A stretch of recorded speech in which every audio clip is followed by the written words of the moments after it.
Good evening. It's a Friday, and the weekend is finally among us, which means one thing: more Sunday football to look forward to. Last night, we got to witness a pretty tough fought battle between the Atlanta Falcons and the Carolina Panthers that came down to a last drive effort by Carolina that ended in an interception. Today, we're simply just gonna, talk about that game. So, are you ready to get your fix?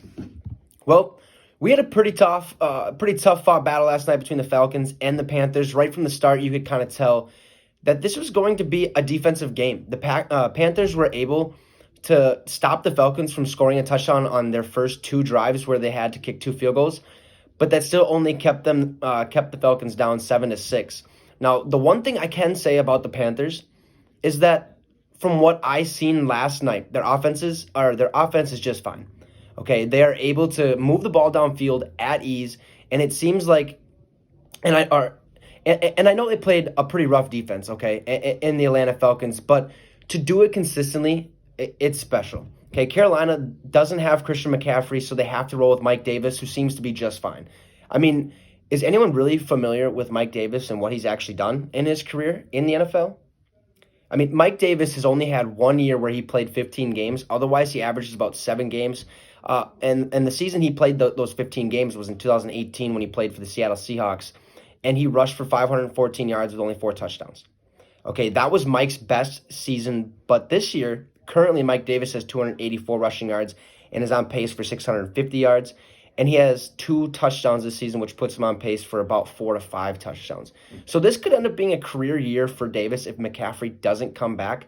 Now, I do believe we will see McCaffrey this season as he was finally able to practice this week, but I still think it's going to be about another 2 weeks before we actually see him take the field again. Now, after this game, I think you could say the Panthers are an okay team, but they just need to find that missing defensive piece, which I think could be either a defensive tackle or a cornerback to put a little more pressure on the opposing quarterback.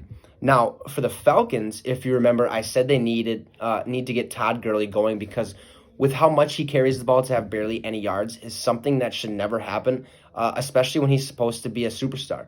Now, last night, Gurley rushed 18 times and only accumulated 46 rushing yards.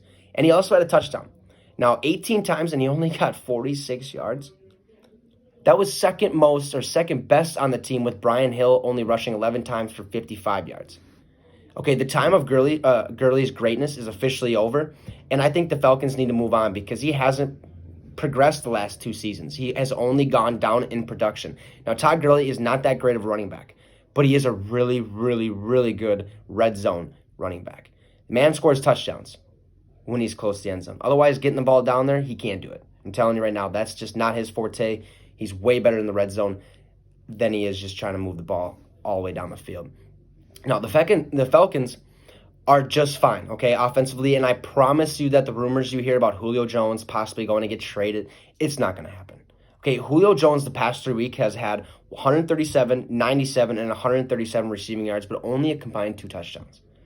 Now, I did say right before the season that Julio is great at moving the ball down the field, but he just can't score, okay, and that's exactly what he is showing again this season. So, Julio, obviously just fine. Julio moves the ball down the field, can't score. Todd Gurley can't move the ball down the field, but can score. So I guess a mix of those two are kind of a good duo. But a better running back would just make that team that much better. I don't think Gurley's the answer. The Falcons might, but I don't think he's the answer. Now, this was a great outing by the Falcons where the Panthers had one last drive to at least tie the game and then send it to overtime. But the last play, there was a flag. Okay, so then Teddy kind of thought, hey, he had a free play. And he made the wrong choice, throwing it to receiver that had 3 defenders around him, and the ball was picked to end the game because that flag was holding against the Panthers. So that was that last kind of ditch effort to try to send the game in overtime. Now the Falcons, they walked away with a solid 25-17 victory, and my top performers for the Falcons are Matt Ryan, Julio Jones, and Bleedy Ray Wilson. For the Panthers, I got Teddy Bridgewater, Mike Davis, and then Curtis Samuel.